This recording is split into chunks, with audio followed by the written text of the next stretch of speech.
Skull Rock Podcast is brought to you by the generosity of the following companies: the Old Mill Press, publishing beautifully crafted books that illuminate our world. To learn more, visit theoldmillpress.com. And by listeners like you.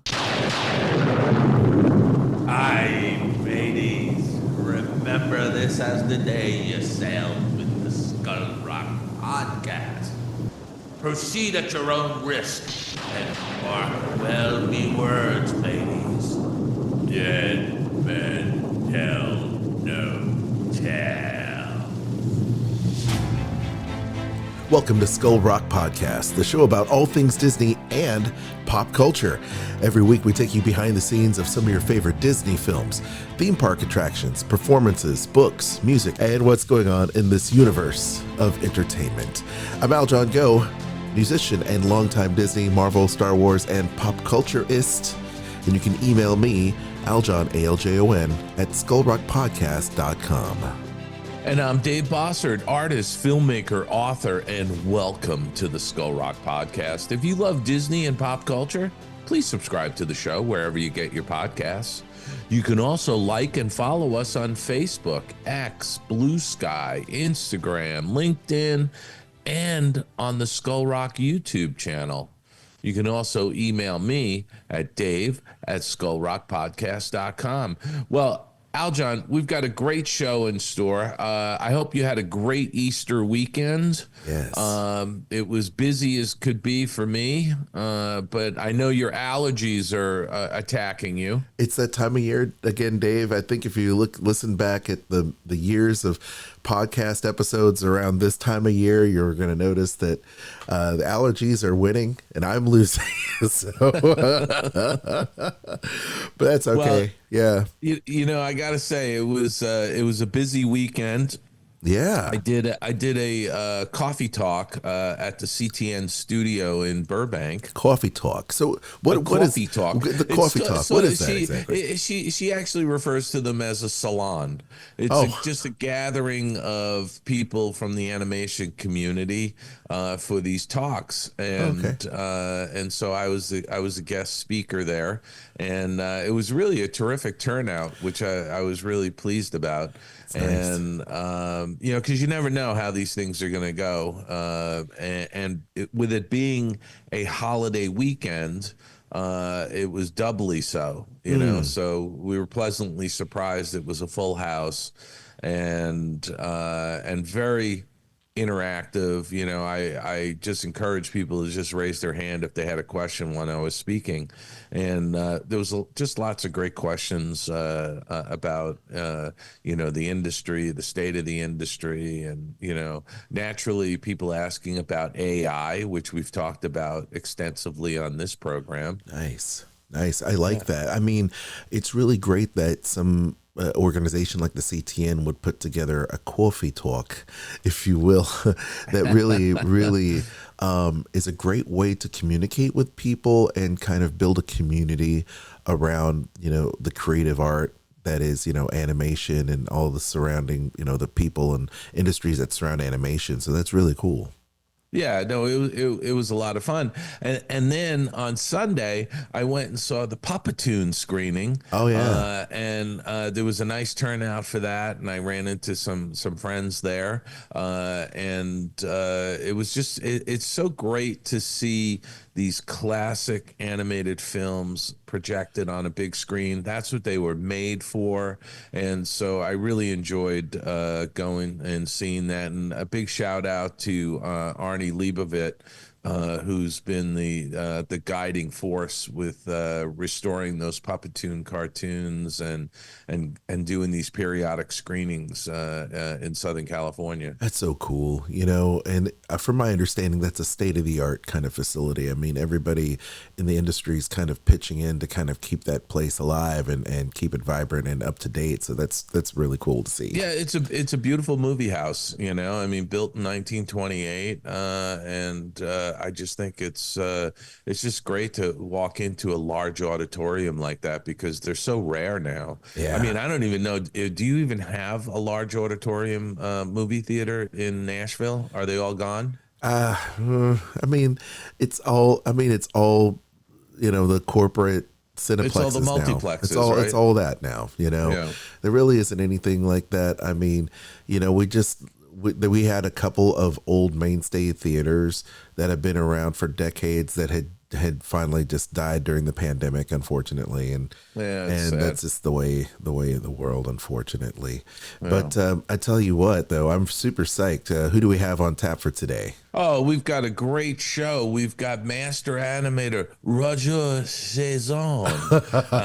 I just want to say his name that way because Roger's a French Canadian animator. You're so French. Who is just absolutely a terrific talent, and we're going to talk about his career in a multi-part interview. So we're looking forward to that. That's so cool.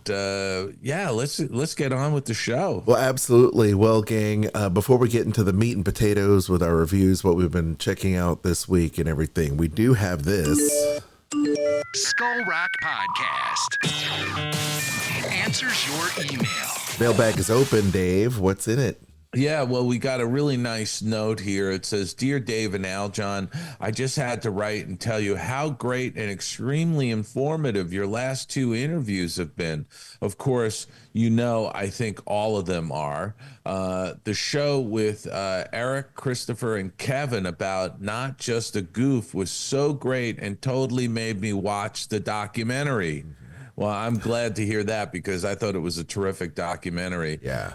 And it's on Disney Plus. So if you're listening to the show and you didn't hear that episode, Not Just a Goof is a documentary about the making of the Goofy movie. And this year's the 30th anniversary.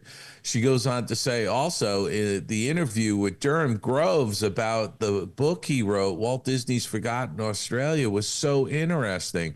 Thank you for doing these types of interviews because I never would have known about any of this if you hadn't. Yeah. One last thing is a suggestion for you to watch, and I don't even remember hearing you mention this, is the long-running series out of Canada, Murdoch Mysteries. Murdoch Mysteries. Paul and I have been addicted to this since we found it on Acorn through our Roku about 4 years ago. I have recently began season 18. Oh. And it's still as great as it was in season 1. If you guys have not seen it, I suggest you check it out. I hope all is well with you both. And Paul says, hi, warm regards, crew member Chris Banis of the Grand Circle Tour podcast. We love Chris. Chris is so great. We got to see her in Nashville a few months ago. Love getting these notes from Chris Banis, and she's just really terrific. Chris, I have seen the Murdoch Mysteries on my Roku as well. I haven't watched them yet, but I know they're there, and I will get to them because of your recommendation. I'm going to give it a shot. Nice. So thank you for that, and thank you for listening and being a crew member. Yes, Chris. Thank you very much. We don't have a video podcast, and I wonder if we should, Dave, because I put Chris's little art piece behind me now. In the office, which is I great. See it up there on your shelf. It's great. Hey, wait a second. Did you replace one of my books with that? No, are you kidding me? Your books are in a hollowed place. Yeah, your books are in a hollowed place, Dave. But for sure. Actually, I need to rearrange my bookshelf. But anyway, yes, I'd love for you if you're out there, please feel free to email us. We want to hear from you, Dave or Aljon at skullrockpodcast.com, or you can leave a comment on our YouTube page. Yes, Dave. And I also have another comment that was on Facebook, and it's from Paul from Parts Unknown. Oh, there you go. Hey there, I just listened to this podcast and have to say it's a fantastic talk there and some great stories that I wasn't aware of before. It looks like I will have to make space for another book on the shelf soon. Funny enough, I got to live and work in Australia for a year with some ex-Disney staff at a small studio in New South Wales and can vouch for their fantastic draftsmanship and sense of humor. So many great memories. Paul from Parts, quote, unquote, known, because we know Paul is in Tokyo, but Paul is just always going to be Paul from Parts Unknown. Exactly. As far as I'm concerned. So so he really enjoyed the Durham Groves episode. Yeah, so that's thanks, great. Paul, for listening in Tokyo, and we appreciate you making the comments. I love it. But like you said, Aljon, folks, if you're listening to the show, don't lurk in the shadows. Like our listener last week in Omaha, come out of the shadows and send us a note. Let us know what you think of the show and give us suggestions, because we're always looking to improve what we're doing. Absolutely. Well, Dave, now it's time for our picks of the week. Dave, you've been busy as always, but you've been making some time to see some stuff. I am busy, and I'm catching up on a couple of films. I did go to the theater to see The Amateur, starring Rami Malek. If you remember, Rami Malek was in, he played Freddie Mercury in that Queen biopic. Yes. He's terrific. He plays Charlie Heller, a brilliant CIA decoder whose world comes crashing down when his wife dies in a London terrorist attack. When his supervisors refuse to take action, his intelligence becomes the ultimate weapon as he embarks on a dangerous trek across the globe to track down those responsible. I had high hopes for this movie, Aljon. I really did. I was hoping that this was going to be just a real fast action-paced movie, and it wasn't. It was a bit of a disappointment to me because, Rami Malek is a great talent, and there's a terrific cast here, including Lawrence Fishburne, yes, who's really terrific. But and John Barenthal is in this as well. Yes. Not a big part, but a small part. I thought the pacing of this movie was a little on the slow side for me for an action picture. And it made the movie feel a little too long for me. IMDb gives it a 6.7 out of 10. Rotten Tomatoes gives it 61%. And the people who watch this movie give it 92. Fandango has 88. But, I'd probably lean a little bit more towards the Rotten Tomatoes. I wouldn't go 61%, but I'd probably give it a 70. It could have been better for me. So the trailer's really deceptive because you'd think that Barenthal would be in it more based on the trailer. Correct. And the trailer also uses a lot of the good action sequences. Yeah. So this was a trailer doing a good job, but it was deceptive. I'll put it to you that way. Okay. So then I also went to the movies and I saw Warfare. Now, this was a movie that I originally wasn't really interested in going to see. It didn't really do anything for me from a marketing standpoint. But then I saw an interview with the filmmakers on CBS Sunday Morning last week, and I thought, you know what, I'm going to give this movie a shot. It's got a really great ensemble cast. The synopsis is: a surveillance mission goes wrong for a platoon of American Navy SEALs in insurgent territory in Iraq.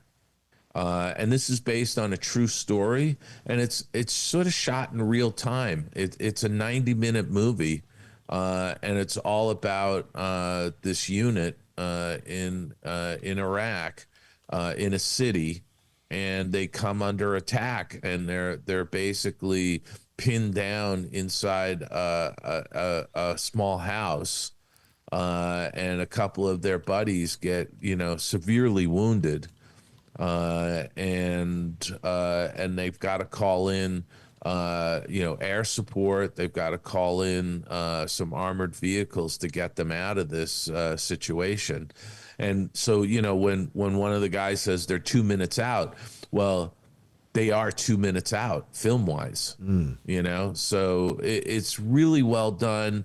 It is a very stressful movie to watch because it is in real time, essentially, and you're on the edge of your seat watching this, and Rotten Tomatoes gives it 94%, IMDb 7.9 out of 10, and 94% of people who saw this movie liked it. And I have to say, I originally wasn't interested in seeing this film, and I'm glad I saw it. This was an amazing reenactment of a true story. And some of the platoon members who were actually there were consulting and part of the filmmaking team. And I just thought this was incredibly well done. Great cast. Will Poulter is in it. Kit Connor, Cosmos Jarvis. I'm trying to see who else. Defaro Woon A Tai. If you remember, he was in Reservation Dogs. Oh, yes. Right? He's a terrific young actor. He plays Ray Mendoza.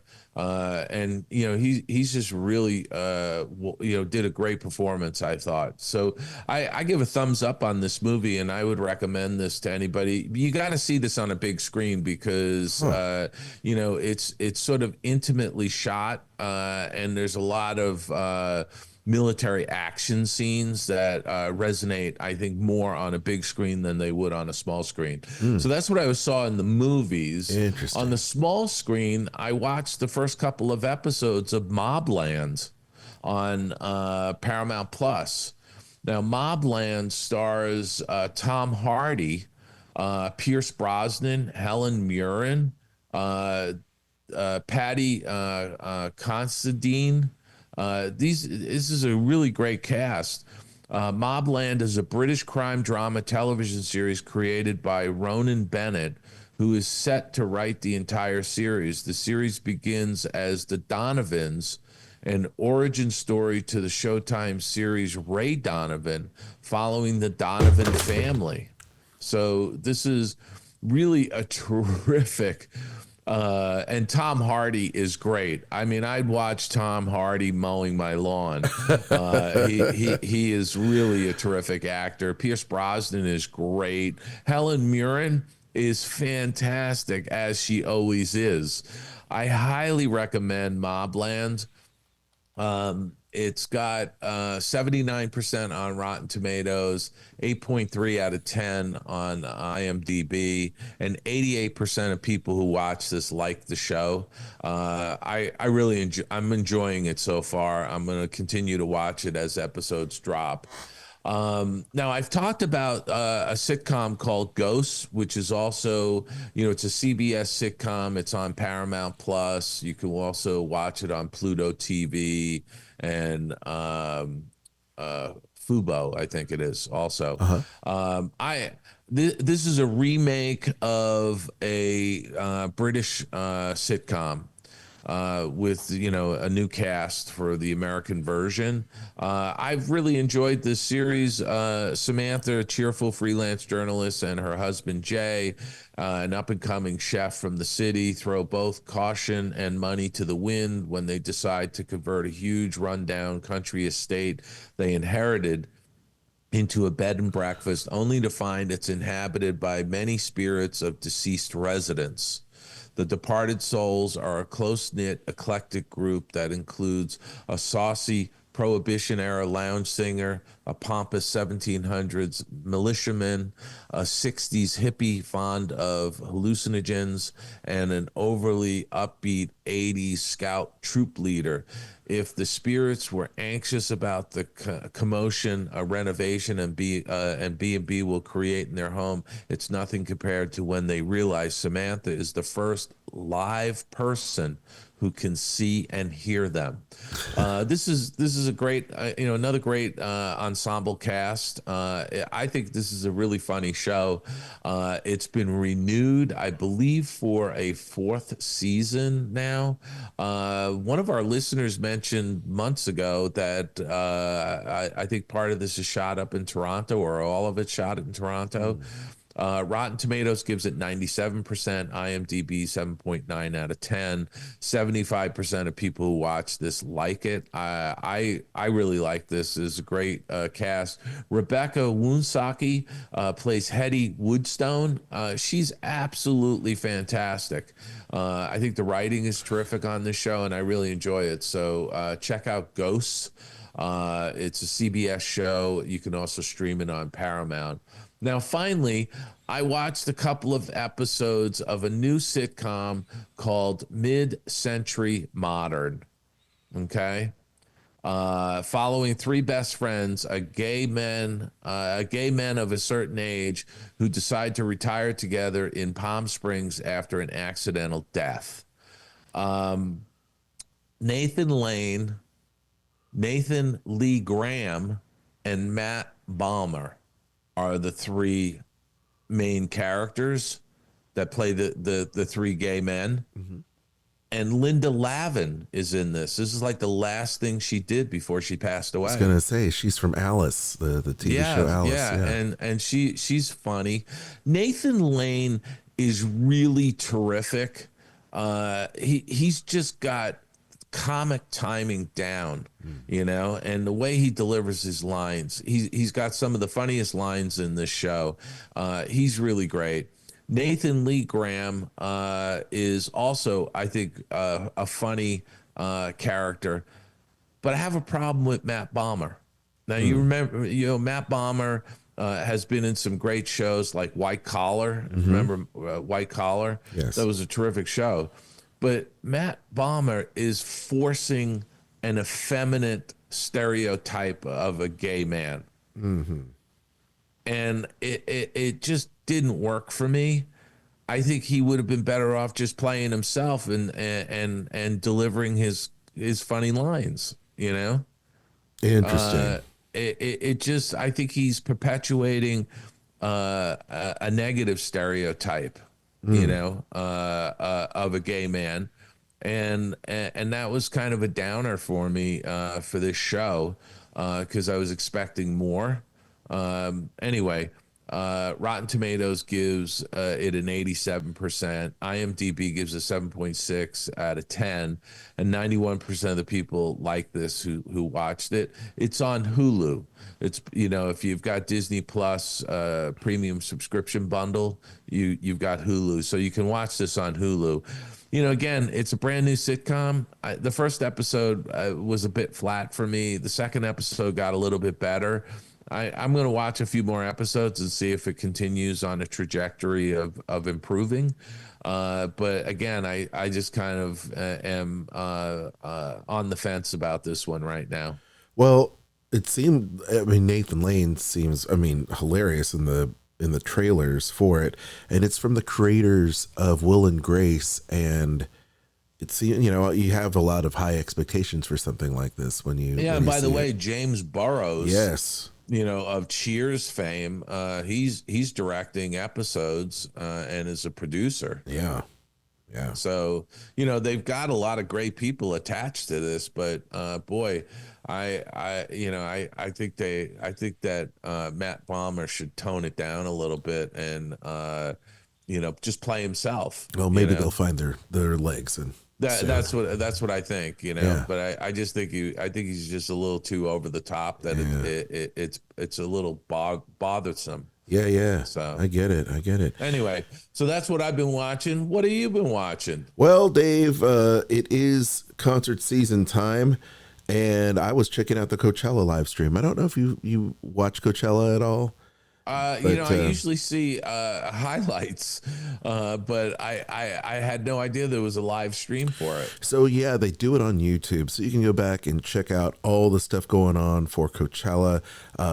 You know, all types of artists are playing there. Lady Gaga, Megan Thee Stallion, Post Malone. I was particularly interested in seeing the Go-Go's and Green Day. And it's great. I have to tell you, I'm glad that they're bringing some, I would say, nostalgia acts playing Coachella because I feel like they're opening up the whole, you know, the new generation of music fans out there that are interested into these kind of more the older acts that are still in there, and they're kicking ass, to be quite honest. I thought the Go-Go's did great. And I'm a huge fan of that, and I think that's one thing that's kind of alienated me from checking out Coachella, because I am trying to be more open-minded when it comes to new music and seeing stuff. I'm usually stuck in my rut of like anything past, the 2000s. I'm not really listening to be quite honest. But I am opening up. Are you kidding me? I mean, I'm listening to the Killers and the Kooks and, Dave, those bands I love Green Day. Those bands, Dave, those bands are 25, 30 years old already. Don't burst my bubble. I posted something on my Instagram, and it said these all these bands had albums that were released 30 years ago this week, and like they were all the bands on my playlist, right? It was like Radiohead and No Doubt, and I people were just like, oh my gosh, I feel old now. But yeah, the Killers, I was like listening to the Killers, like that album Hot Mess came out like 20 years ago. I think I even posted something about my band when I was playing in one of my bands, and I said I had this guitar. It's been sitting in a guitar case for 20 years, Dave. Oh my god. It's been sitting in a guitar case for 20 years because I hadn't played it since my band broke up. And but that's it, man. So Coachella, it's fun. Check it out. Well produced live stream on YouTube. They do it great every single year. Awesome. We were revisiting some older animated and live action animated films this week because it is Easter week. So we ended up watching Hop, and I remember seeing this, but I remember seeing this years ago. This came out in 2011. However, I didn't really actually sit down to see it, until this week.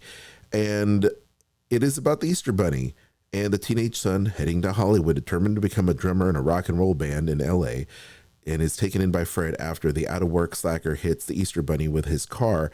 It's funny. It is one of those funny kind of, it's like Sonic the Hedgehog in terms of the interactions between the CGI characters and the live action characters. CGI has come a long way, but in this particular case, I think this movie still holds up. It's fun. It's like a 6 out of 10 for me. You gotta love James Marsden, Russell Brand, Elizabeth Perkins, Katie Cuoco's in it. So that it is from that era. Hank Azaria's in it as well. Gary Cole, Hugh Laurie, David Hasselhoff, of course, is in it. Chelsea Handler. So just the names of the people that are providing voices in the live action with James Marsden kind of puts you into that early 2010s kind of time frame, and it's fun. So James Marsden's a funny actor. He's in the Sonic the Hedgehog films. He is, and he's great. He's great at it, and apparently, once again, it's just a fun kind of film. It's a great family film. Like I said, 6 out of 10. It's fun. Same goes for Peter Rabbit. This is a little bit more recent. This is 2018, of course. This is a rabbit sneaks into a garden to steal food, and they get a new challenger with a new owner. You can see this on Netflix. James Corden plays Peter Rabbit. You have Domhnall Gleeson, who plays Mr. Jeremy. He's the guy that moves into the house after his uncle passes away unexpectedly. You've got Sia, Colin Moody. Sam Neill plays his Peter Rabbit's father. Margot Robbie is a voiceover actress in it. Daisy Ridley's in it. Rose Byrne, who plays Bee, very cute. It's basically a boy meets girl situation. The guy's a totally fish out of water. He's a city slicker, comes in, moves into this country home, and the bunnies are running roughshod all over the place. The owner had died, the uncle, and they're celebrating. They're bringing all the wildlife inside the house. It's literally like Snow White's cottage without Snow White being in it. It's great.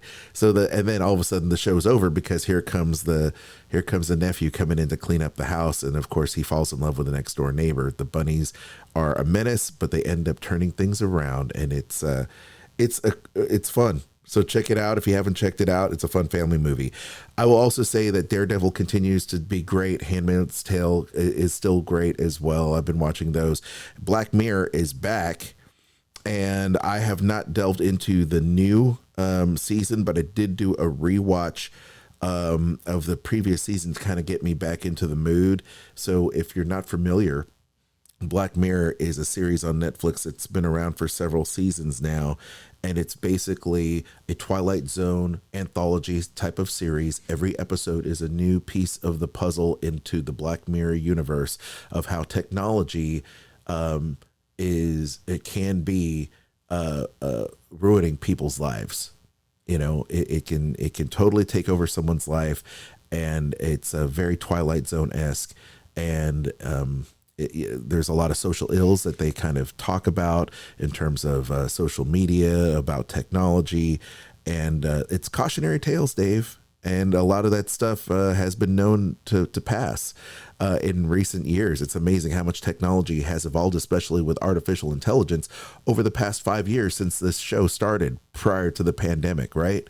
So check out Black Mirror if you love dark, if you love kind of anthology series, almost like what was it that the cabinet of supernatural stuff.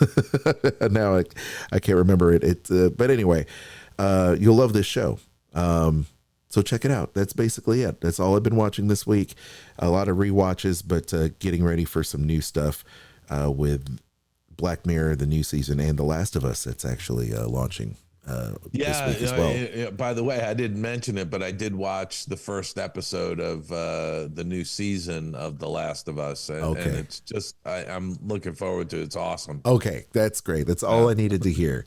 What have you been checking out? Please let us know, and maybe we'll check it out in a future episode. Skull Rock Podcast. This week in Disney and pop culture. Well, it's been a big week, Dave, for Star Wars.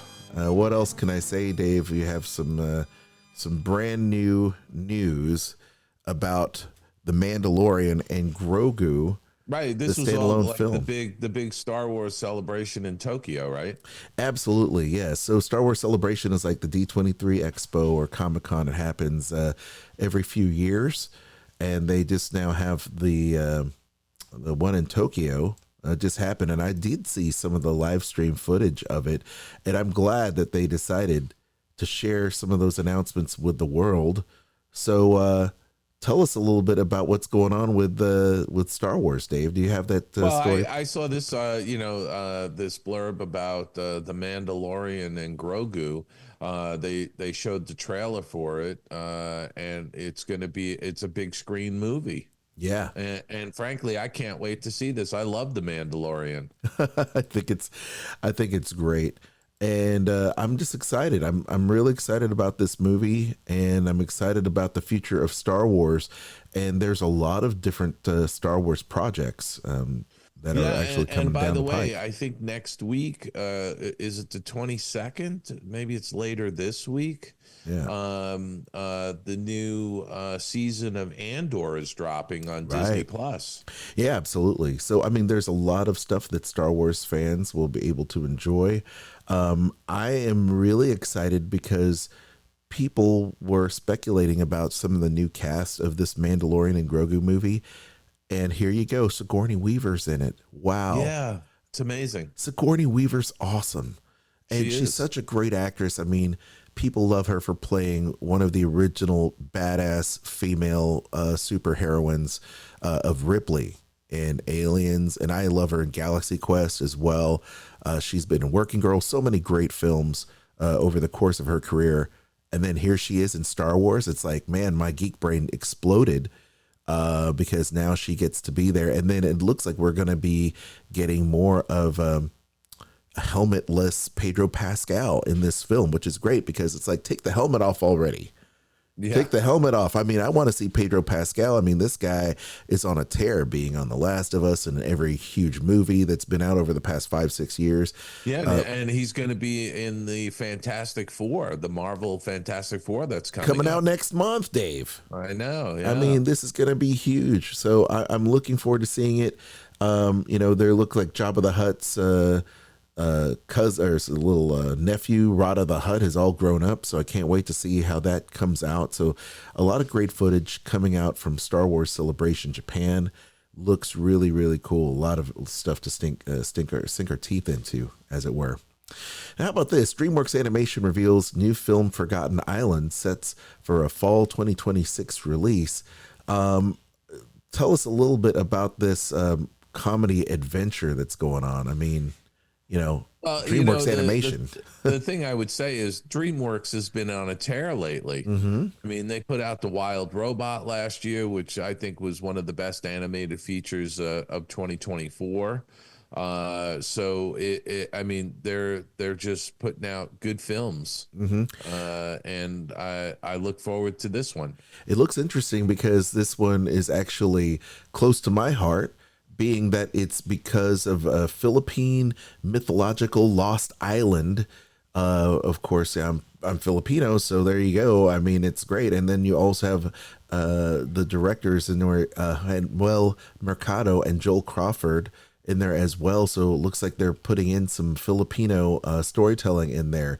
And I can't wait. And by the way, Joel Crawford was one of the directors on Puss in Boots: The Last Wish, which was critically acclaimed animated film a few years ago, Mm-hmm. and also on The Croods too. Those are fun films. I really must say those DreamWorks films, The Croods, are a great franchise, and Puss in Boots as well. I mean, those are fun. They really are fun. Yeah. So looking forward to that. Now, what is this story, Dave, about Hollywood at risk of becoming the next Detroit Auto as LA production insiders sound the alarm? Is it really that bad in LA, Dave? Yeah, you know something, Aljon? It's probably one of the worst downturns I've seen in the 40 years I've been in Los Angeles. Wow. And a lot of production has left Southern California. And has gone to other states and other countries that are offering much sweeter tax credits for filming in those other locations. So, you've got a sort of shrinking number of production days where they're shooting in Los Angeles. It's down pretty severely, and there were just a few years ago there was a shortage of sound stages, and so they were going to be building more sound stages on the Fox lot. There was a project that Disney was going to do at the Golden Oaks Ranch that they own out here. That's all of those things have been put on hold. There's another company out of Atlanta, Shadowbox Studios, that was going to build a production facility with sound stages. That seems to be, not happening right now. So people are putting the brakes on some of these investments, and again, production is leaving this area. So there's a lot of people who have been out of work for a while. There's people leaving Southern California because of this situation. So all I can say is that in Sacramento, California, the legislature and the governor are talking about trying to sweeten the tax credits for shooting in California. But who knows when that's going to happen. I think the damage has been done. For the last, I don't know how many years, just music scoring has been leaving Los Angeles.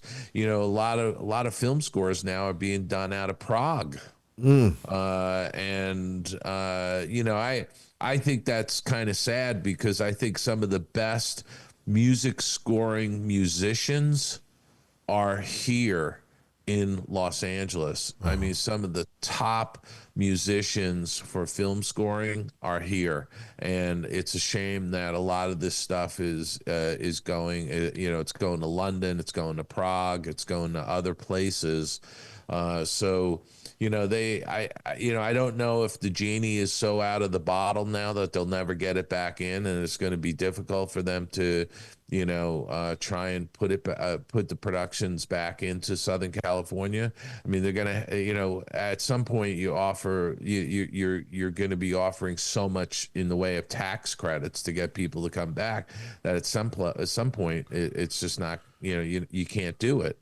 So I don't know. It's possible that there's just this sea change that's happening in Southern California. And anyway. it should happen. It should happen. Yeah. There's I can tell in your voice, Dave, because Hollywood was such a great place with so much vibrance, so much energy, with the creative people surrounding these different projects and the building of studios and the creative network. Everything about it was so much full of energy.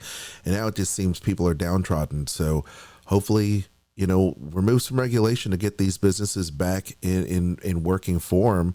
Hollywood. Well, if anyone can do it, it'll be Hollywood. It's a great Hollywood story if they would come back. Right. Yeah, but you also have to realize, because we talked about this last week, Deloitte, the big accounting firm, did a study on what people are watching, how they're consuming their media, and there's been a big shift towards YouTube and content creators.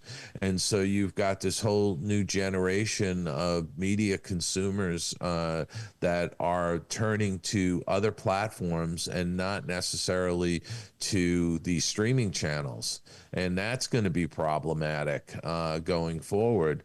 And I think that part of this has to do with the studios just grinding out retreads of old shows. They're just going into their vaults and saying, hey, let's remake Hawaii Five-0 a second or third time, or let's remake all these different, classic TV shows. And at some point, you start to yawn and go, well, this isn't original stuff. I'm going to go find some original stuff. And a lot of people are trying to, there is so much content being put out on YouTube and TikTok now that a lot of these younger folks are consuming the media on those channels, those distribution platforms, and so I don't know. We'll see how this goes. Oftentimes these things go in cycles. We're in a severe downturn. It will pick up again. We will go into, a vibrant period again. But right now, there's a lot of shifting sands. Interesting stuff. Before we get into obituary roll call, I do have to call out that tickets are on sale now for Star Wars Revenge of the Sith returning to theaters, Dave. I'm so stoked. Did they say if they've added some new scenes or done any restoration, or is it just a re-release straight off? My understanding is that it is a re-release of the last mastering of the film. So It's been the remastered edition is my understanding. Of course, Revenge of the Sith episode 3, April 25th in theaters 2025, select US theaters and international territories, including AMC, of course, Alamo Drafthouse, B&B, Cinemark, Fandango, Galaxy, all these other great multiplexes, Regal Showcase as well. Of course, tickets available through Fandango, and it is 20 years. I would say that this film is probably the quintessential film to watch of the prequel trilogy. It is the most exciting, probably the most riveting in terms of high drama. You've got Anakin versus Obi-Wan, the lava battle on Mustafar. It's probably the most epic lightsaber scene of all of Star Wars history. So go out there and check it out. And it will be available for the first time in 4DX, Dave. Okay. 4DX. Well, Aiden Christensen, who plays Anakin Skywalker, he's returning to the Star Wars universe in a new project, right? He is, and I'm super stoked about that as well. It looks like he's going to be in Ahsoka season 2.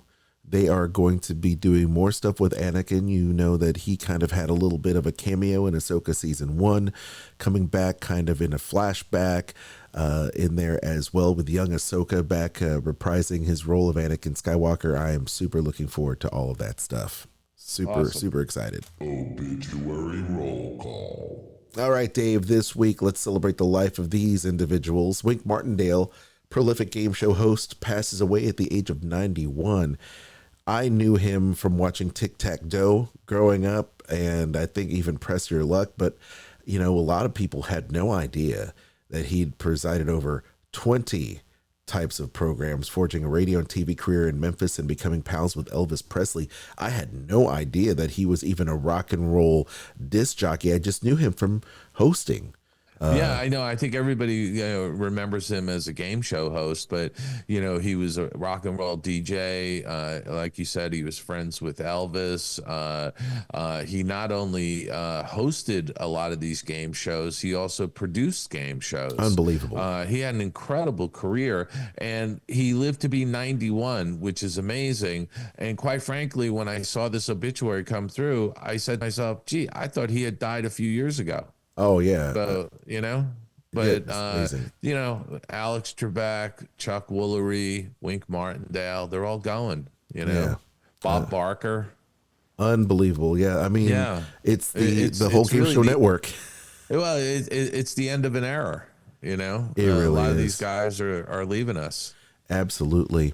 I'm going to add this. This just in: Joel Katz, longtime music industry attorney, dies at the age of 80. Who's one of the industry's most powerful attorneys, representing the recording academies, Justin Timberlake and Willie Nelson, among others. So once again, just another monster of the business. He negotiated the Recording Academy's $600 million 10-year agreement between the Recording Academy and CBS for the Grammys. Next year, the Grammys will move to Disney. So how about that? So he's spent a lot of time negotiating those type of deals. Amazing stuff. Amazing. Let's talk about this, Dave. Upstairs, Downstairs, an actress and co-creator, dies at the age of 90. Jean Marsh, the British actress, won an Emmy for her performance as the prim and proper parlour-maid Rose Buck on the acclaimed ITV drama. I remember Upstairs, Downstairs from PBS, Dave. This is from that same era, correct? Yeah. No, this was a hugely popular drama series that was on PBS here in this country, ITV in Britain. And she was the co-creator and one of the stars of that series. Wow. She had an amazing career as well as an actress and show creator. Unbelievable. She was 90. Man. See, when you get into the 90s, you've had a full life. That's why I keep saying that. Yeah, for sure. She was also in Doctor Who. Wow. Back in the inception, around the early days of the series, from 65 to 66. That is 1965 and 1966 for those. Holy mackerel. I mean, that was back in the day. Yo, I was a tyke back then. Yowzas. Yes. I mean, Doctor Who's been going on for many, many, many years. So that is amazing. Well, amazing work there. And once again, rest in peace to everyone we just covered. Yeah, and you can always see Wink Martindale on the Game Show Network. Oh, yeah, 100%. Because they're always doing reruns of those shows. It's amazing to me that these networks are still around because people just love watching them. I mean, I still to this day, I think the game show and a variety show are still just staples and fun things to watch because you never know what's going to happen in these shows, these people. But anyway, I still like to watch Jeopardy occasionally. Oh, there you go. Of course. It's a great game show. It is a great show indeed. Well, gang, let's sit back now and relax. It is time for our main event. Sit back and listen to our interview with master animator Roger Chiasson right here on Skull Rock Podcast. Let's do it. Skull Rock Podcast is thrilled to announce that we are now on Patreon. Dive deeper into the world of animation, films, and behind-the-scenes stories with your hosts Al John Go and Dave Bossert. Not only will you be helping to keep the magic alive, but will be part of our special community. We want to thank friend of the show Joshua Volkert, as well as Skull Rock crew members Steve Minch and Chris Banis for their support. If you would like to join our Skull Rock crew, please visit our Patreon link in our show notes or visit patreon.com/Skull Rock Podcast. Thank you for listening and for your continued support of everything we do. Skull Rock Podcast. Interview time. Well, Al John, we have another fantastic guest with us here on the Skull Rock Podcast. We've got Canadian animator. He's also an art director. He's worn a lot of hats. Roger Chiasson. Roger, welcome to the Skull Rock Podcast. Well, nice of you to have me. It's great. I've seen a lot of your sites. It's really nice to reminisce. Well, you know something, what we love doing here is really having our guests tell their stories and talk about some of the key projects they worked on, but also it's an oral history of animation. Yeah. You know, and we love doing this. So, you know, Roger, before we get into your career, I have to ask you, what do you think of Canada becoming the first U.S. state? Well, it should be done by the end of the week. I know. And Roger, you know something? I'm only having fun because, you know, we're not a political show at all, but I always like to ask, you know, my Canadian friends a question like that. But we'll just move on. How's that? It'd be nice if we could have the United States become a province. That would be pretty cool. There you go. All right. You know, well, just like Denmark, I think wants to purchase California. You know, there's all this stuff swirling around. And where the U.S. is trying to take over Greenland. So why not? Right. Okay, Roger, enough of that craziness. I got to ask you, how did you get involved in animation? Where did it start for you? Oh, boy.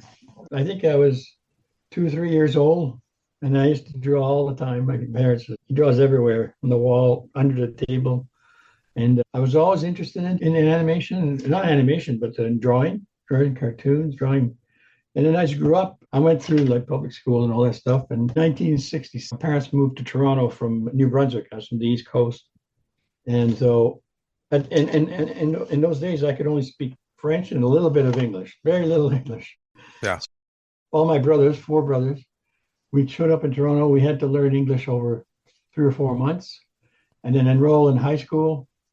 So we were a little late going to high school. And when they asked me what subjects I wanted to take, the first one I said was, well, I'd like to take art. And they said, well, art's full. There's too many guys in art.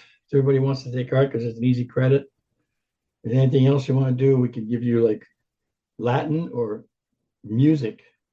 And I said, well, it doesn't really interest me. I really, really like art. I've been drawing all my life. And so they said, well, I'm really sorry, we're full. So I couldn't take art. And I ended up trying to get into high school. Every year I tried.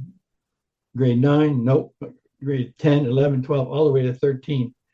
And when I graduated, I had to go to a guidance class to figure out what I want to do with my life.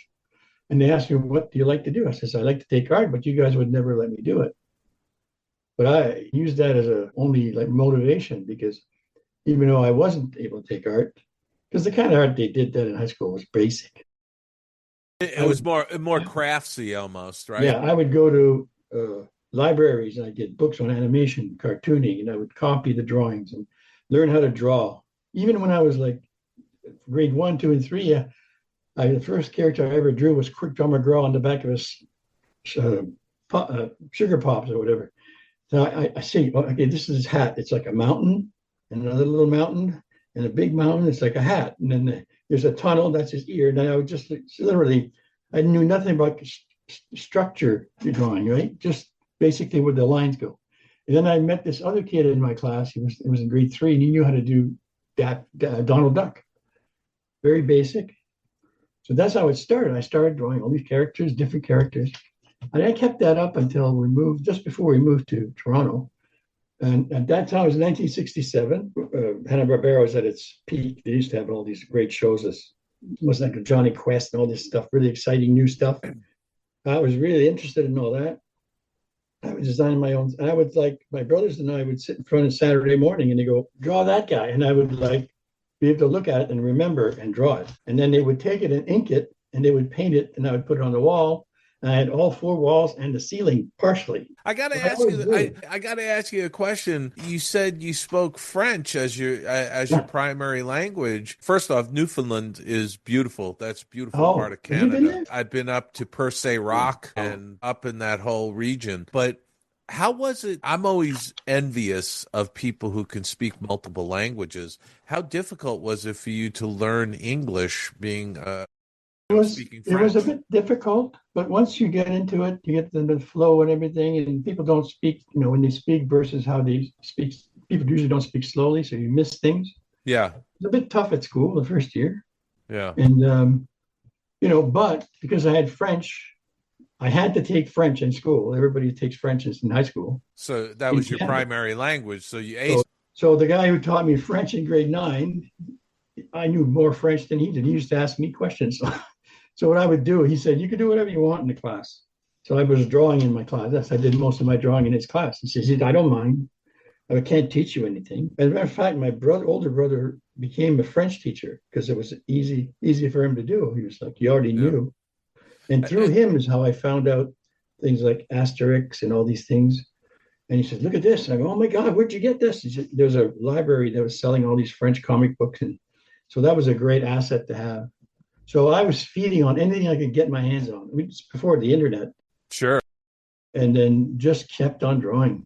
I would go anytime family reunions and cousins would get together, they'd come over and say, can you draw me Bugs Bunny? And then there, Now, in Canada, though, the official languages are English and French. Is that correct? Because everything that the government publishes has to be both in English and French, right? Yeah, I think it's a bit, now Quebec is not so much New Brunswick. New Brunswick is much different. It's a different French than Quebec. Quebec speaks a particular accent. New Brunswick is more older French, what they call Acadians. So I'm an Acadian. They were deported from there to Louisiana. Yes. And all the Cajuns, those are all my cousins. Okay. Yeah. Right. So yeah, it's an older French. Is it closer to the country of France, French? No. It's more like peasants used to say. In France, they speak like Normandy, or if you go to Normandy, or if you go to what's the south, right in the Mediterranean, and people almost speak like an Italian French mix. So like Marseille, France, like down in Marseille? Marseille. Yeah. If you look at even America, you go to Texas, you go to Buffalo, you go to New York, it's all different. Slightly. Yes. Yeah. Different dialects. It's a dialect. Yeah. That's the main difference. But it's all the same pretty well. If somebody slows down and speaks normally, then you understand them. But I remember the first time I saw a Fred Flintstone cartoon in French Canadian. Yeah. It was hilarious because they used French Canadian actors and comedians to translate. And these guys did not hold back. They were saying things like, you wouldn't believe what they were saying on TV. And I'm listening to this, and this is hilarious. And I told Bill Hanna later, I said, I used to watch Fred Flintstone French Canadian. Oh, you heard about that? I said, yeah, it was so funny. It was the funniest show. They had a good one with Yogi Bear where he was talking about he wants to do a pole vault over a gate to get out of the Jellystone Park. And there's a rat that comes out from a hole there. And of course, he sticks the pole in the hole and goes right up. He can only get so far, and he stops and he slides all the way down to the ground. And he goes in French, damn rat with his hole, or something like that. But in French, it's way juicier than that. So, that's awesome. All right. Well, we kind of skidded off the road there, talking about the French language, but so you're now in Toronto. You've learned English. You've been trying to take art classes in school, but they were all full up. So then what happened? Well, they said there's a school in Oakville. They teach cartooning, and so I went to look at it, and I didn't really like it. It wasn't the kind of stuff I really was interested in. So, but they offered me something called Art Fundamentals, which is, in a way, it turned out to be really a good thing, because in Art Fundamentals, you take all different things. Like I took leather craft, painting, 3D design. 3D design is basically packaging. To pass the test, we had to create a container for an egg to be dropped 6 feet off the ground. And if the egg broke, you failed. Basically, that's it. So I just filled up this big box with newspapers and nice little towels, put the egg in the middle. They dropped it. The egg didn't break, so I passed. That was, So Art Fundamentals was like an introduction, and one of those courses was animation. And as soon as I sat down I said, oh my God, this is what I've been dreaming about. So I was like into it. And the teacher, what was his name? Bill Matthews, he says, hey, if you want to go in the course, you've already, you're in. You don't have to show a portfolio. The Bill Matthews, Bill Matthews that eventually came down to Disney, he worked at Disney, went to Canada, came back to Disney to run the artist development group. He actually came, before he went to Disney, he went from Toronto he came to LA to work at Hanna-Barbera very briefly. Right. They were trying to set up a course to teach people at Hanna-Barbera because they were desperate for people who had more experience. And then, but there was a bit of politics going on. Somebody already had a class, and so he came down. There was nothing for him to do, so they gave him a try at doing actual animation on it. But he hadn't really done it in such a long time, so he wasn't too successul. But eventually, he ended up back at Disney and did really, really well. Yeah, he headed up the artist development group at he Disney. Was a great, he looked after me and pushed me in so many ways. And, well, he would have been there. He was still there when you probably worked at feature animation. Yeah. I didn't see him very much, but he was there. Yeah, dealing more with students and stuff. And, so Bill was the guy in charge of that program. Yeah, up in Toronto. And I got in, and away I went, bouncing ball and all. First thing I ever did. I knew nothing about really that much about the actual how to make animation. I remember I had to do a bouncing ball, and I wanted to make it interesting. So I think I'll have the ball hit a tree with a face on it, and then the tree reacts. The tree gets hit by the ball, and then he reacts. The thing I didn't realize is I had to draw that damn tree about 100 times because you need to be in the shot. And some guy came in, he says, why don't you use a cell? I went, what's that? So he took me on his desk. He was an animation. He said, this is a cell. Just draw the tree on there. You don't have to keep drawing it. The tree still, because my tree was going like this. Yeah. Draw. It was changing volumes. And I was doing all kinds of things. I thought I'd make, what's his name from National Film Board was doing his animation on film. I thought I'd do my version of it. It was like Christmas time, and there was a Coca-Cola commercial. The song I like, anyway. Yeah. And in the commercial, the lights come on this tree, and then Merry Christmas. So I said, I'm going to do a little thing, draw the tree, and add colored dots as they pop on, right? Well, I didn't know that he did all this stuff on 35 mil, and all we had was 16. So it's a lot smaller. And so I had a hell of a time. And then I didn't realize when I wound up the film and I opened it up again, it was all smeared. Oh, the hell with the National Film Board. It didn't work out. But I was doing little things like that, just kind of teaching myself, really. And then paying close attention to life drawing and stuff. And that was in high school? No, this is at Sheridan. Oh, so when you got to Sheridan, okay. Yeah, like I had Charlie Bonifacio was in my class, and Duncan Marsbank was in my class. I used to go with life drawing. I had Charlie on one side and Duncan on the other. Charlie, those guys had done animation in special schools before starting. And so they knew life drawing, they knew a lot of stuff. So I was always having to catch up. I was going to say, you had to play catch up. And it made me stronger because of that, because I was really trying to get, the best I could. I got life drawing, anything I get my hands on. But it's funny because Charlie would draw these amazing, even then, oh my God, beautiful drawings. And then I'd look over at Duncan, he'd be sharpening like an 9H pencil. And he would start and put a line, just one line, thin line, and then the other line for the arm. And where he put the line, you'd swear that it was like you could feel the roundness of the arm. Wow. He just knew to put that line. And he'd sit there. Duncan was very mellow guy. Very mellow. Very mellow. Very, very smart. Yes. I had a studio with him later. I'll tell you that story too. We had for about a year. We had a year and a half. We started a studio. We did a film for our studio to try and get work in Toronto, but it wasn't the right time. People weren't really into commercials that much. We were trying to get commercial work and stuff. We did one project, but we eventually ended up on a trip to LA, Duncan, myself, and Mark Simon, another guy. I was trying to get Charlie, but he was busy. But we ended up in LA, and we had done this film. And once they saw it, they wanted to hire us right away. We'll get your papers and all that stuff. That was how we started. And that was an amazing. What was your first gig in LA? Well, it was a bit of everything. They would teach me she says, well, I want you to go and talk to Volos Jones. What studio? Hanna-Barbera. Hanna-Barbera, okay. Yeah. So I'm in Hanna-Barbera, and then when I first started there, I started doing in-betweens.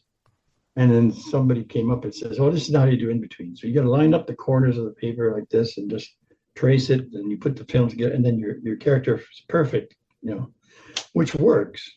But I said, what about if it's more dimensional towards camera? Can you do that? No, you can't. I said I had no time for that. No. But so I moved on. But shortly after that, we were promoted to first cleanup, and then across the street from Hanna-Barbera was Ruby and Spears. They used to be writers. They work for Hanna-Barbera, right? Yeah. But they left and started their own studio right across the street from Cahuenga Boulevard. And they hired a lot of animators because they were paying better. Right. So they were desperate for more animators. So they asked me and several others if we can animate. I said, well, I just shared in college. And I said, well, you'll try it out. So we tried it out, and they just liked what we were doing. Everybody got promoted that we were there. So that's how kind of we started. And then I got shortly after that, different projects, special like Scooby-Doo, Ghost Hollywood, and then on to Heidi, the Heidi features, the development on that. That was a Heidi song. Heidi song. That was that Hanna-Barbera's first feature? I don't know if it's their first feature. I thought they didn't they do a Jack and the Beanstalk one or something like that? I mean, this is before my time. But, Yeah. But at the time, it never got finished because of the first strike. That was in the 70s, wasn't it? That was in the 79. Yeah. I'd been there a year. First animation strike. So you stopped working. Yeah. Well, actually, technically, I wasn't supposed to stop because I was on a special visa. And since I wasn't American, I was allowed to work there. Unions asked us, all of us who were there, if we could support them. And they would sign, because the union had to sign every year, had to sign a waiver saying that we were not taking people's jobs away. And it was an understanding because they couldn't find enough animators. Yeah. That's what we did. And they renewed our visa. And then they asked for our support for the strike. We said, sure, we'll be out there with you. We were out there picketing. And so they won that strike. Yeah. But then they went back on strike 2 years later or something like that.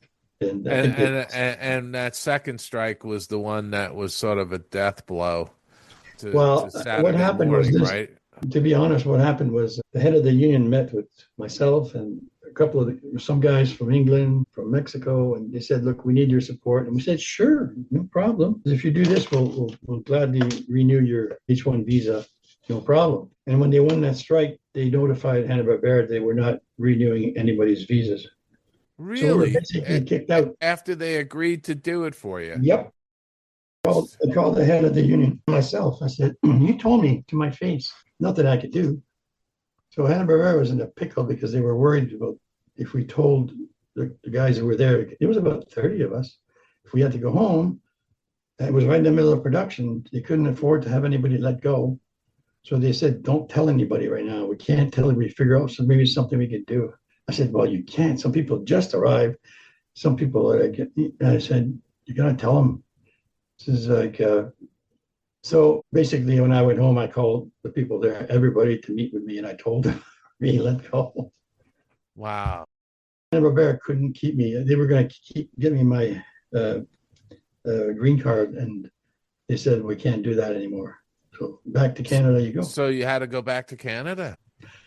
So basically we were looking around for a little bit of work, and I got a call from two people I had a small studio with, and we hired people out of Sheridan College to train them how to do this kind of thing, limited animation. And Bill Hanna said, I'll send some work with you, whatever I can to help you guys out. And that's how it started. So we had like a crew there. We had some French people that came over to work with us that had come over to Hanna-Barbera. And also there's a guy named Dave Feast. You know Dave Feast? I remember the name. Dave Feast is an amazing talent. He came up to Toronto to work with us to help us out. He did a student film. I remember being called to an office with a bunch of animators. We want you to see this film. And it was Maxwell Silverhammer that he had done. He did everything himself. He got, the only thing he had. Oh, Dave Feist. Feist. I don't know Feist. Dave Feist, he was Cal Arts. What? He went to Cal Arts, didn't he? I don't think so. He taught himself. He was basically at Hanna-Barbera, and we had this film which looked amazing. He shot it on a Super 8 camera. In the Preston Blair book, it tells you how to make your desk. He did his own disc. He had the ends of pencils cut and you got a 3-hole puncher. Yeah. So he shot all this stuff. All the camera moves were animated. The backgrounds, everything was animated. It was amazing. Wow. I'm looking at this kid. He's in high school. And I go, where the hell did you come from? I thought I had a lot of energy. He was amazing. And from then on, we became fast friends. And he came to Toronto to help us out. We had some French guys.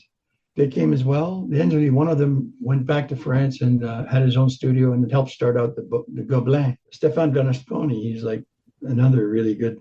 So I was always lucky to meet people like that. Yeah. Everybody had a good influence on me. And how long were you running your studio up there? How long was Hannah sending you work? Just about a year or two. And then Bill Hanna called to see if I was willing, me and my brother, who used to be my assistant, and somebody else, and Dave Feist as well, if we'd go to Spain and work on a feature called Lucky Luke for Hanna-Barbera. Uh-huh. So we said, sure. And it turned out to be great because we were there and we had like people from also from LA. We had about 30 people, Americans and Canadians, all came over at the same time to work on this feature. And that was great. And how long were you in Spain for? About 7 months, 8 months. Yeah. And then he asked me if I'd go to Taiwan to supervise and train people. And I wasn't sure what was happening. So I said, sure, I'll try it. And it turned out to be really good because you're kind of in the front lines. You see everything coming from LA, all the layouts, everything, yeah, put it together. It's quite a big machine. And that was really at the beginning of a lot of that work flowing out of Los Angeles to the Pacific Rim, especially Taipei. James Wong's studio, which was Cuckoo's Nest and then became James Wong Studios. I think he practically has a shrine to Bill Hanna over there. I think so. Yeah. I mean, I haven't been back there in years. I mean, Taiwan has changed so much. Well, Taipei was a wonderful city, wasn't it? Every time I went over there, I always enjoyed it. Well, when I went there was hardly any English, no McDonald's.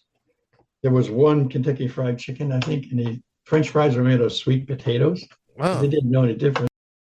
I remember across the street from me was a place called the Yelling Dental Clinic, which I used to laugh every day when I saw that, But they were just learning English and stuff. Now it's quite a big, huge city, and with that, through that, I had get to go to Korea, and I did a stint in Korea, half in Taiwan, half in Japan on the GoBots. This is like years ago.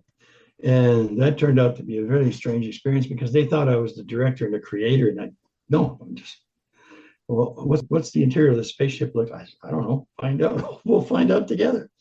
And so they sent somebody over, Rich Schauer, who was amazing. The guy's an amazing artist. And he helped me head up the layout in Japan because the idea was to do layouts in Japan, go to Taiwan, hand out the animation, back to Japan, check the layouts, go back to Taiwan, check the animation, back to Japan, grab them, go back and forth. So there's too many. I couldn't keep up. Wow. So you got Mitch over there to help me, and that turned out to be much easier. Who is that? Mitch Schauer. I think he did something called Angry Beavers.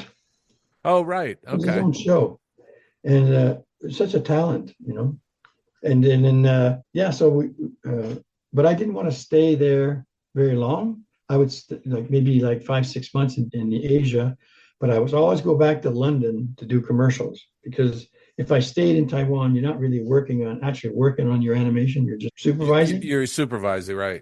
I mean, there were guys supervising there. They stay there year round. I said, you're making a mistake. You're not going to get ahead. If you want to get any good, you got to keep at it. Yeah.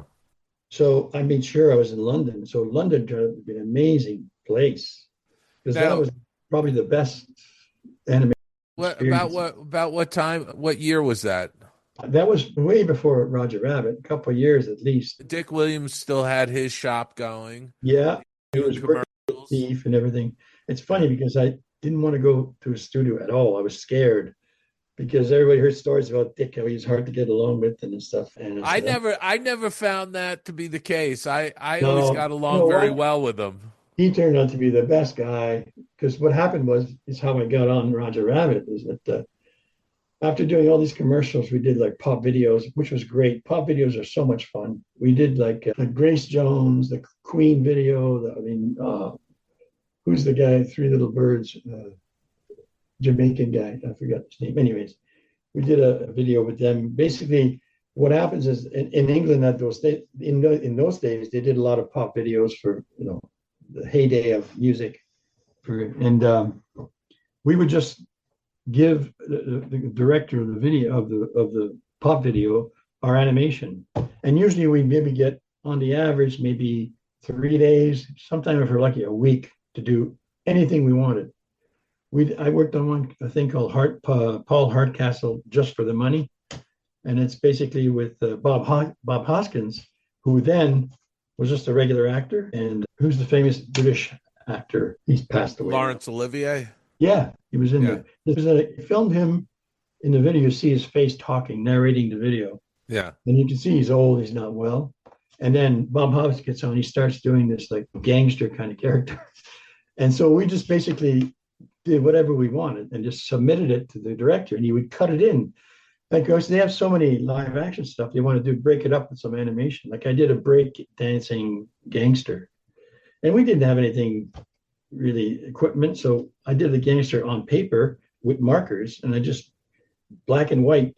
And this gangster is getting hit by bullets, and he starts doing, and then it went faster and faster. And I whipped that off like in the weekend and shot it. And the thing about London, and we were the same cameras that we're using in Roger Rabbit. I don't know, I've never seen them since, but it goes back 40 frames and it plays that and adds 2 frames or 3 frames, whatever you want. Right. And you think the next drawing, it winds 40 frames and adds up 2. So if you make a mistake, you can go back and reshoot that one.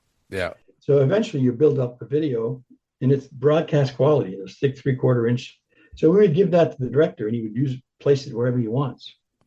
So it was fun because that led to getting commercials, because they'd see some weird stuff. Hey, we want a commercial in this style. And I was working with Mike Smith, who's just an amazing talent from England. And he had incredible ideas. Like he would put stuff like, he had guys dancing. He would put their all of a sudden he would superimpose a box over their head. When they'd be talking, he'd have letters coming out of their mouths and stuff. He would just do whatever you want, just very creative. So somebody like that was great for all of us working there, because it was so creative and fun. That was the best time to be in London. And that's how we got this, the Highlander thing, basically. The Highlander was a movie. We did the ending of the Highlander when the guy cuts the guy's head off. It's a live action movie with Christopher Lambert. And that was before Roger Rabbit. Yeah. And then, so we did this. We had 5 weeks or so, 5 or 6 weeks to do it. We had almost the whole city of London, because everything was done on frosted cell with grease markers. Right. Everything was done in black. So we shot that all in black and then reversed it. So the black became white. And we put it on the dark scene. So you've got these monsters coming out of this. First of all, we created a vortex to hide the cables that Christopher Lambert was hanging from. So we had a vortex going. So sometimes it works. Sometimes you can kind of see it. And then these monsters come in and attack him, bite him and stuff like that. And that was so much fun. We had to basically board it and then do it. And we did it on paper, and then we gave it to the assistants, and they would put it on grease pencil, and then it would be shot. The thing is, it was the deadline was so bad that we couldn't do enough in between, so that when you see it in the movie, it moves too fast. If you take that film and run it at half speed, you can see, like, there's a guy named Rob Stephenhagen who's a genius. He did that when this big giant guy grabs his mouth and goes, and then these skeletons just come out of his mouth but it's so quick you don't appreciate. But if you look at it at slow speed, you'll see the drawing is amazing. That's just.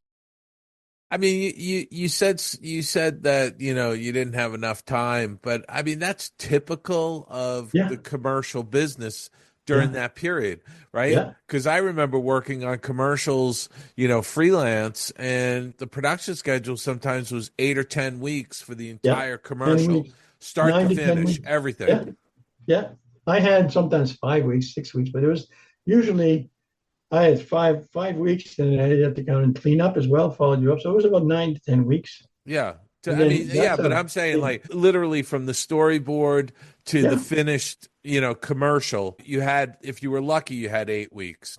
That was it was really you just had to get going and do it as fast as you can and as good as you can. Yeah. But it was so much fun. You had Oscar Grillo over there, studio that was doing amazing stuff, and you had Dick Williams and all these big studios that were doing great designers and fun stuff to work on. And the commercials done in England are not the same commercials like you see in Canada or even in the States. States is closer, but some of the stuff, more clever stuff I've seen in England is like Oscar Grillo, this commercial for old songs, and it's just animals. It's done like a sketch on a piece of paper, and there's like two turtles, a woman turtle and a male and female turtle, and he's sing Frank Sinatra, "You make me feel so young," and he's like shaking. It's just brilliant. It's just so brilliant. I find it interesting, when I watch shows now, I pay particular attention to title sequences because there's an awful lot of wonderful animation and compositing things that are happening with titles, but I see a lot of incredible title sequences coming out of England. A lot of the English shows really have some amazing title sequences. You know what? It's true. England and France right now are just, and Ireland too. Yeah, they're very creative. I mean, they're on top of their game, and for some reason, they're getting a lot of.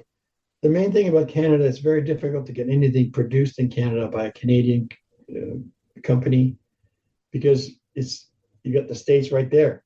So you go down to the States, they'll fund you, But there's an awful lot of live action going on up in Vancouver and in Toronto. Yeah. But it's different with the animation. Yeah. Like right now, Vancouver is the place now because they've got big studios like Disney's there, and Pixar. They're not in Toronto or Montreal, so we're kind of like the last ones, on the side. Everybody forgets about you. So unless you want Vancouver's, Toronto's expensive as well. That's another thing. Living in Canada it's more expensive than in the States. Really is. Like, my God, you have to really love your country. Yeah, I don't know. I mean, I came back as, little things, but I always said I'm going to work wherever there's work. I don't care where it is. So you're doing commercials in England. How did the Roger Rabbit project come around? Yeah, so one of those times when I was in the Philippines, actually, I helped start a studio in there for Bill Hanna, training people, which started with 65 people, ended up being like several hundred people, and eventually up to almost 1,000. That's after I left. Wow. But anyway, when I was there, I went to Australia because I was finished there. And I wanted to visit Hanna-Barbera Australia back then and meet some of the people that I'd talked to, because one of our guys in the Philippines was Australian, Dean Taylor, who's incredible. He was he was one of the art directors on Nightmare Before Christmas. Yeah. Well, he was there with me in Manila. He was head of layout and I was head of animation, and I had like 3 animators and Claude, my brother, who was heading up the cleanup, but the other 2 were with the animators, sitting with the animators, and so they could see how they worked. Yeah. And I would do like little quick classes on what to do and attitudes and gestures and stuff like that as much as possible, because they were basically the first time they did anything like this. It's pretty brand new. They learned really quickly. But then I was in Australia visiting those guys, and I had to see at the studio Family Dog. I had never heard of that, and they showed me, look at this, and I said, who did that? Oh, this guy Brad Bird. and I said, oh, this is amazing. And then finally, I heard Duncan worked on this, all these people that I knew. And the reason it was in Australia is because there's one move where the dog is looking at the door and they do a 360-degree back to the door. Yeah. And they had the layout. The layout was like 40 feet long, and it's basically a shot of, and the only place they could film it and make sure it worked was in Australia. They had a special camera. So they set everything over there for me to see, not for me to see, but I saw it. I was so excited when I saw it. So I'm in Australia, and I get a call from Chuck Gamage, right? I worked with an. I know Chuck Gamage. I've been talking with Chuck over the last couple of months. Same here. We're trying to figure what to do here. Yeah, actually. But it's Anyways, he says, you want to work on Roger Rabbit? And I had kind of heard about this. And I go, he said, there's a catch though. You have to do 2 commercials first. You got to go to New York and you got to supervise the live action shoot. And then you can go to London at Dick's studio. And then when you're done that, you can jump onto Roger Rabbit, because they were just doing the cartoon, maroon cartoon then. Okay. So I think this is the perfect place for us to break. Okay, Roger? Okay. Because I want to pick this up next week where you finish these commercials and you come on to Roger, okay?